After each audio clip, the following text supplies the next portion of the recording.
El col·lectiu artístic el que té com a comú que els uneix és la crítica, l'afany de superació i estar pendent tant del que diu el públic com del seu resultat a escena, ja siguin músics, com cantants, com ballarins. El que nosaltres anomenem com el trac, que pot ser el trac fisiològic o patològic, és el que anomenem el pànic escènic. El pànic escènic pot ser beneficiós si és fisiològic i dona aquestes aptituds i aquesta pujada d'adrenalina que fa que donis el millor de tu mateix, però el trac patològic, i moltes vegades no és reconegut a temps, doncs és el que fa que l'artista minvi la seva capacitat d'interpretació. I moltes vegades és el fisioterapeuta que, amb la sintomatologia que està mostrant física, de tremolors, d'accés de suor, d'un hipertó muscular, pot detectar aquest trac patològic. Va arribar un punt que jo tenia un bloqueig físic molt bèstia, no? I això em frenava la meva carrera i em vaig arribar a plantejar de dir, ostres, vaig anar a un traumatòleg i em va dir, hauries de deixar de tocar el violí. Em vaig arribar a plantejar si realment seria capaç de vèncer aquesta barrera física que m'estava frenant molt, no? Hi ha com unes creences de el dolor quasi és normal o s'ha de tocar moltes hores i passar res, s'ha de passar per cansament i tot això per tocar bé, s'ha de picar piedras, ¿no? Como es diu. Yo he maltratado mi cuerpo toda mi vida, he maltratado mi voz toda mi vida, porque he tenido cuerpo y voz a raudales y ha habido un momento en que he dicho hasta aquí llego.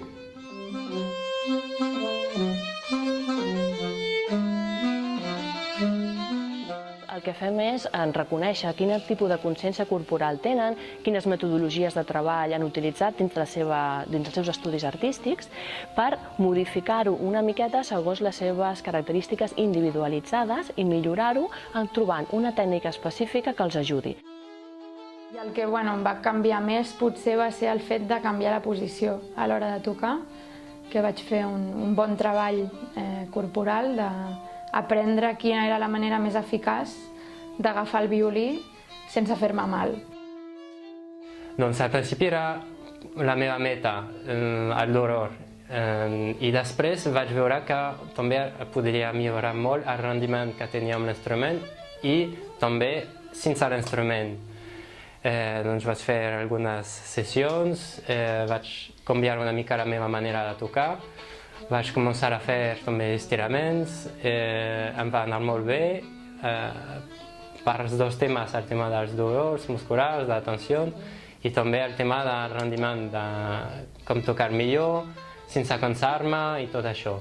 He vist la importància de la posició, ja no només amb la producció del so i amb tocar bé, sinó també en poder tocar sense dolor.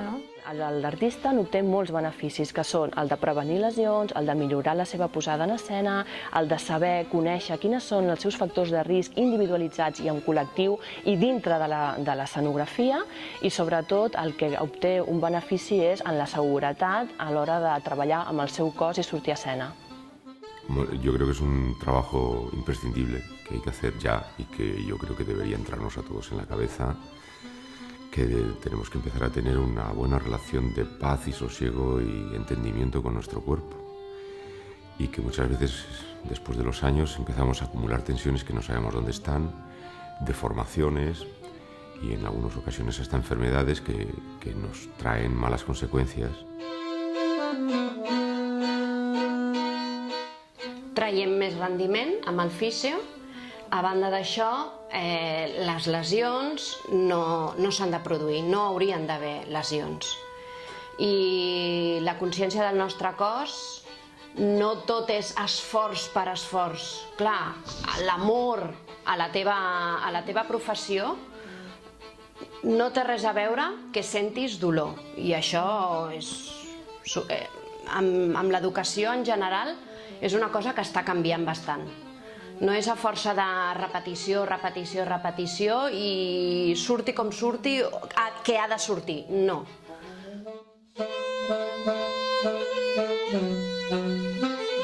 Quan aquests mateixos artistes expliquen que han fet formacions amb fisioterapeutes que els han millorat el seu rendiment en escena, o fins i tot quan veus que el fisioterapeuta ja entra en escena i està entre cametes en un teatre o està en els camerinos d'un gran conservatori o d'un teatre per atendre audicions de músics o de ballarins, doncs el que fem és sorprendre'ns mútuament quan treballem amb els directors, ja siguin els directors artístics o els tècnics mateixos dels teatres.